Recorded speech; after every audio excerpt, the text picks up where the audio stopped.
good day everyone, my name is General Russell G. Bello from BSHM2 Section 2. So this video is all about the standing long jump and 50 meters sprint. What are the importance of standing long jump and sprint? A standing long jump is often used a functional test to assess a lower leg power.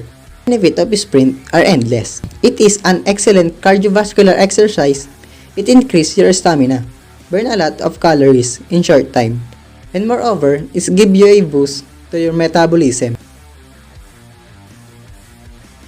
So gagawin ko na lang is dito na ako tatalon sa linyan yan para palatandaan ko na para ito sakto sa 0.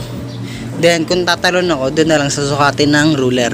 Wala na ako, kunyari tumalon ako nandito, yung sa dulo ng paa ko, dito ko lang itatapat, tapos doon ko kukunin yung sukat. Yan, example yan. Yan yung kukunin kong sukat sa pagtalon.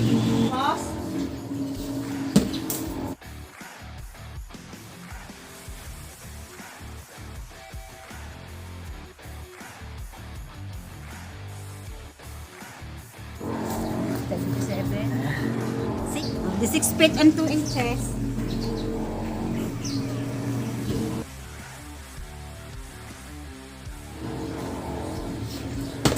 Tulas!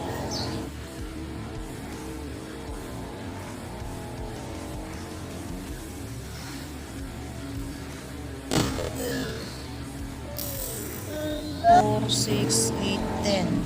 5 feet and 10 inches. 5 feet and 10 inches.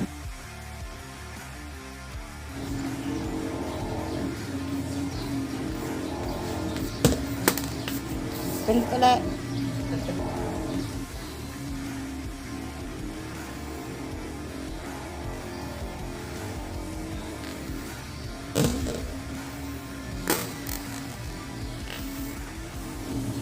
Six feet and 4, 7, 6 feet and 5 inches.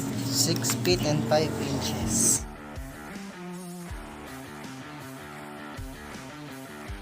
So, andito ako ngayon sa may labasan namin.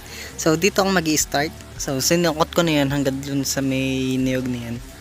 Hanggang sa may dulo. Video ko. Hindi na ako magsisimula.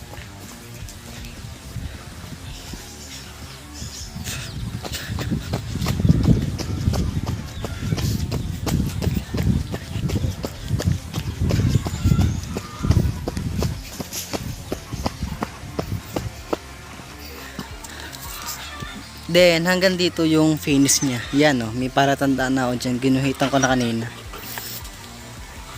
Yan. So, simula doon sa may, pinag-alisan ko doon sa may tripod. Then, hanggang dito sa may saging na to. Yan, dito sa may punong yan. Hanggang dito na ako tatakbo. So, 50 meters na yan. So, let's start.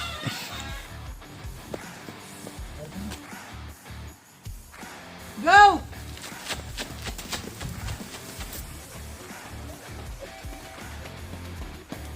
Stop na.